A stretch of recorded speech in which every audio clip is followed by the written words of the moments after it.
välkomna hit till Fogbelt. Vi har fått en uppställning här utav 1, 2, 3, 4, 5, 6, 7, 8 olika öler som de var snälla nog att hälla upp åt oss. De fick ju välja ut vilka öler vi skulle prova, så det blir lite representativt från deras bryggeri. Och de har ganska varierad uppställning, måste jag säga. Det är mycket IPA. Vi är ju ändå i IPA-land. Yep. Men stout, lite annat som vi kommer komma till på slutet. Suröl bland annat. Så. Och så fick vi med en liten fusklapp. Så ifall vi tittar ner och tittar på fusklappen så vet ni att vi har en sån. Inte konstigt. Men vi börjar med från början. Jag måste säga, jag gillar den här provningsbrickan. Alltså den var snygg. Den i början. Ja.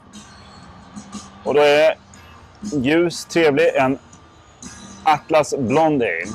Ja. Väldigt fräsch doften. Ja, väldigt ljus färg, ganska ren. Inte grumlig alls. Små bubblor. Lättdrucken, lite syrlig skulle jag säga. Törstsläckande. Ja. Perfekt en varm sommardag om man grillar till exempel. Skulle inte kunna tänka mig ha den här till lite grillat kött, bara lite fläsk. Jättetrevlig. Men nu går vi på IPorna. Det här är en Instant Classic, och det som är kul med den här, som man berättade, var att det här är en collaboration mellan flera bryggerier här i området i Santa Rosa. Men det är flera stycken här i North Bay Area, som vi kallar det, norr om San Francisco-området. Så det ska bli en West Coast IPA då. Ja, så den borde ha lite exotiska frukter, lite citrustoner. Absolut, citrustoner vill jag säga främst. Ja. Kanske aningen passion. Det är bra, jag gillar passionsfrukt i öl. Hög beska. Hög beska med väldigt trevlig munkänsla. Så även beskan är hög, den kommer på slutet, bygger den upp. Men alltså, när du dricker så är den otroligt god. Där. Nu ser vi ut att få besök här också. How's it going, fellas? It's good. It's going good. How are you? Good, I'm Remy. Remy Sorry to interrupt. I'm Andre. Nice. Please, welcome. Have a Come in. seat. Have a Okay, seat. sure, Join Yeah. Nice. We'll move this over a bit. Yeah, sure. Card here. I'm one of the owners. Oh, nice. Thank you. And I take credit. You take full credit. Yes. Full credit When it's good. When it's good, yeah, exactly. Yeah. I've got people that I blame when it's not. Okay. Good, you know. So do you write your own recipes, or do you? Where do you get the inspiration from? Yeah. My business partner and I started the brewery at the very end of 2013, and we have been brewing together since 2004.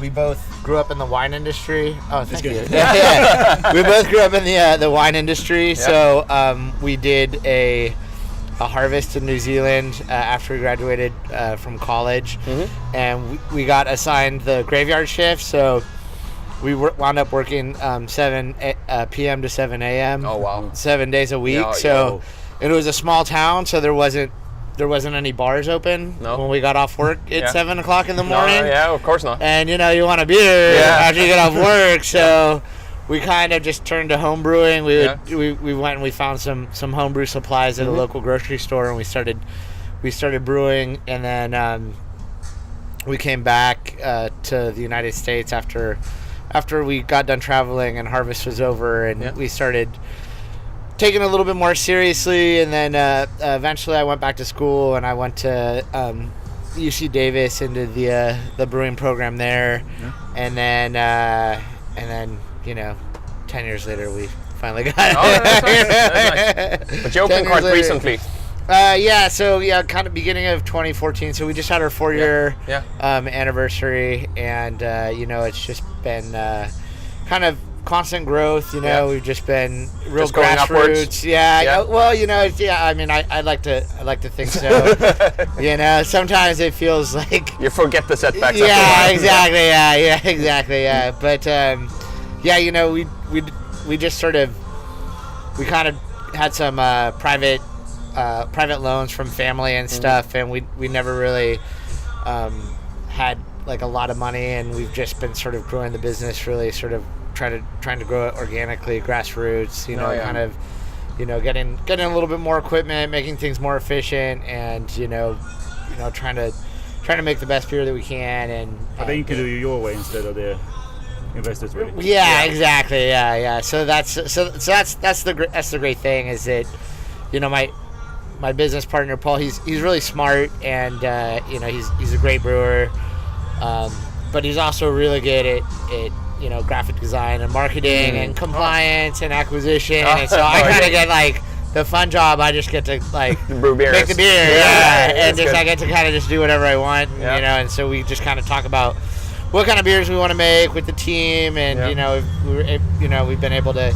you know, hire some staff over the years, and you know, everybody that has come to work for us has just been really great and really enthusiastic about the brand and the product, and you know, they really, you know, I think share our vision, and so we've been really, you know, lucky with our staff, and so we just kind of try to think of like, you know, what kind of beers do we want to drink? What kind of beers are popular? How can we kind of make those our own? Yeah. How can we, you know, maybe do something that's a little different? How can we do something that's maybe a little bit better than what we've seen out there? Yeah. And you know, and you know, we just try to kind of, you know, just make the best beers that we can. You know, not to say anything, you know, bad about any other.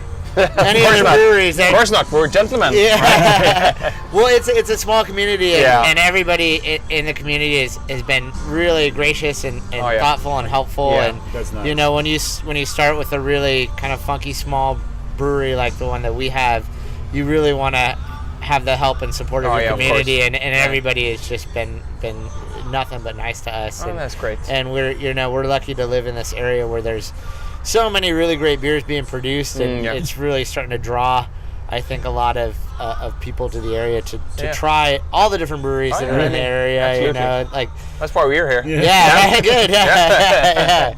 So yeah, we both grew up in the wine industry, like I said, and so you know, you see like, you know, there's 400 or so wineries in the area. And if there was just one winery, probably not very many people would be very interested in coming. But there's so many wineries that, you know, they're all coming to It's try all the them all, differentiation that brings the attention. Yeah. So that's, you know, that's sort of always been our attitude is, you know, we want to support our community and high tide raises all ships. Exactly. Yeah, I couldn't have said it better myself. That's exactly right. So yeah. So do you make everything in house here, or everything in house? Yeah. So far we've been able to kind of squeeze out the amount of beer that we need. You know, I think our goal is to eventually open up another tasting room off site. Yeah. And do some more barrel aged stuff so that we can, you know, store barrels off site. All right, that's cool. That sounds good. And do you can or do you bottle? We do. We can and we bottle. Do you can and you bottle? We can and we bottle. Yeah. So we have our own little small bottle filler that we do. Excuse me. We do by hand in the back, and we kind of try to do that as often as needed, and then.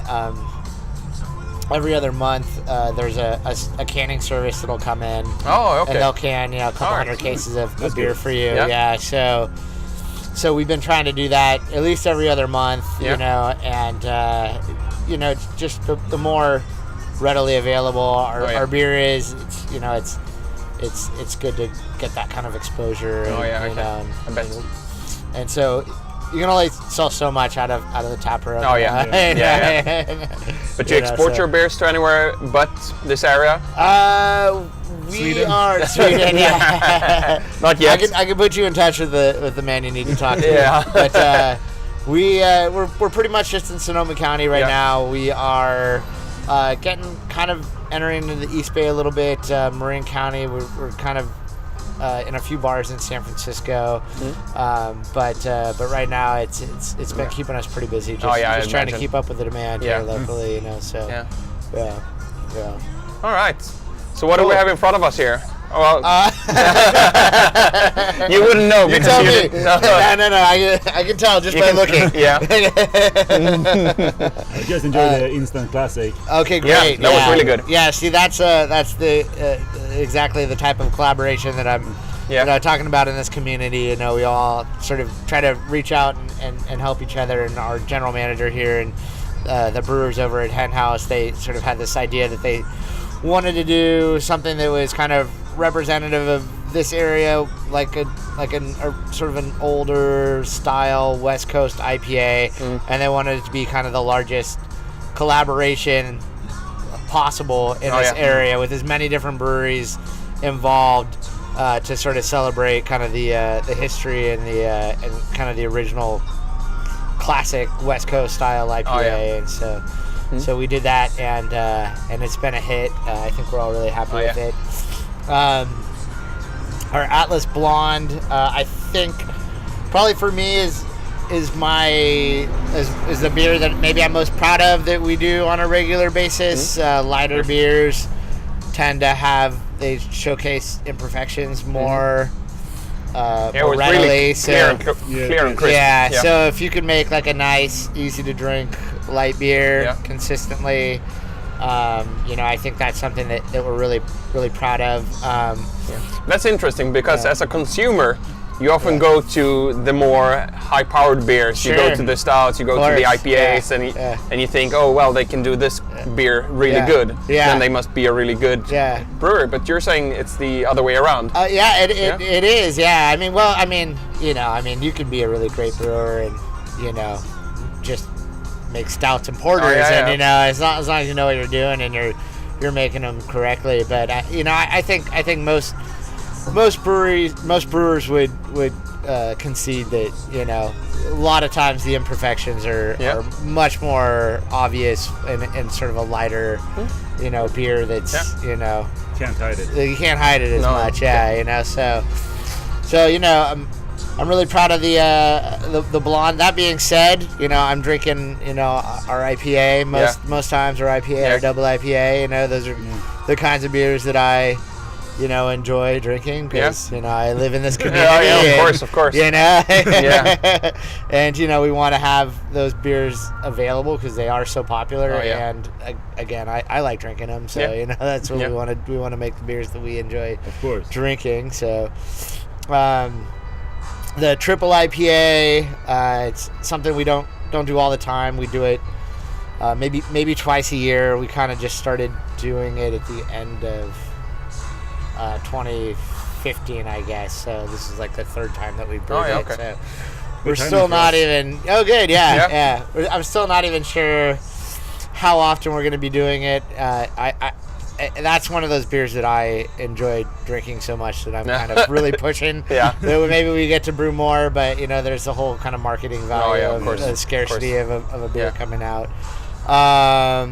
What else do you have here? We have some sours here in the end. The sour, the sour beer. We grew up in the wine industry, so barrel aged sours in wine barrels. Something that obviously we want to take advantage of in this area if we can. So we did kind of a farmhouse style blonde, and then we put it in Sauvignon Blanc barrels with a little bit of Sauvignon Blanc juice towards the end of its third fermentation. We did a primary brewer's yeast fermentation, and then we added lactobacillus and Brettanomyces. So it actually kind of goes through. That's really good. Really, really good. Yeah. It has this sweetness towards the end that sort of rounds it off really nicely. It's not just sour. So that's really well balanced. That's the goal with all of our beers. Thank you. Is try to make them well balanced. You want to showcase the flavor profiles that you want, and you want them to be balanced out by those those other flavor profiles that help showcase them. You don't want just like an overly bitter IPA. You want it to have a little bit of a malt backbone so that it can really kind of sustain a little bit higher alcohols and those more bitter notes.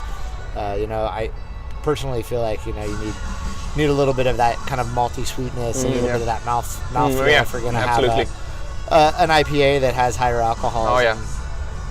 And quite a lot of hops in it, So, What else do you have here? We got the stout, the coffee stout, Federation Giant. Yeah, that's great. We added a little bit of lactose, so it's got that nice kind of creaminess. It's like a creaminess, and then we also put in to bourbon barrels, which generally, in my experience, adds a little bit of creaminess to the beer. And then we added Wow. about 30 gallons, which winds up being about 10% cold brew. Cold brew coffee. Yeah. You Yeah, can really tell the local coffee. cold brew coffee. So Yeah. and it's it's pretty high octane. We weren't shy with our grain bill. No. You got a lot of that. Got about 9.1% alcohol. Mm-hmm. You got that coffee. You got that cream. You got that bourbon age. Yeah, that just mellows the it out. hints of the vanilla that comes from the bourbon. Yeah, Really nice. Exactly. Good with the coffee. Yeah. We have the Belgian here, I think, as well. The Belgian, the quad, Yeah. So we added Belgian candied sugar. My experience, that really kind of makes the beer go really dry. We used a Belgian saison yeast on it, which a lot of times produces those kind That's of different. phenols, those like kind of bubblegum banana. Yeah. But I think that because it went so dry, and we put it into we actually put that into brandy barrels. Oh wow. So it's kind of got the same sort of creaminess. It was second use brandy barrels, but it went really dry, and I don't think you get a lot of those pronounced. No, it's different from banana phenols. Almost any other quad I've ever tasted. Oh, that's the quad. Yeah. Oh, we also did a double as well. Oh yeah, no, this is the quad. Yeah, the quad. So that was first use brandy barrels, and we also used a Belgian yeast. Oh yeah. For that, and it went really dry. That's like closer to 11% alcohol, I think. So there's not a lot of residual sugar in there, but it just has this really it's really smooth, nice kind of black cherry, kind of cola characteristics to it I'm really partial to. We really like to try to have a really diverse beer list here. Oh, yeah. We want to try and have a little something for everyone. Is there any beer style that you don't make or won't ever make, or that you wish to add? I'd like to think so, but I think the market sort of dictates that. But me personally, I'm not particularly fond of session IPAs, is what they're called. I don't think that you really get the flavor profiles that you're looking for from those types of beer. They don't quite have the alcohol and the malt. No. I think you need to balance out the bitterness that you're getting from your hop additions. Yeah. I don't have any plans on ever making one, but I mean, if the market demands it, if the market demands it, I might have to. I also kind of, I feel like I think fruit in beer is fine depending upon the style, but I personally think it's a little sacrilegious to put fruit in an IPA or a double IPA. I have too much respect for the hops. I think that the hops already have those flavor profiles in them. That you get those really nice grapefruit tropical flavor fruit, and you get those amazing fruit flavors from your hops. And so why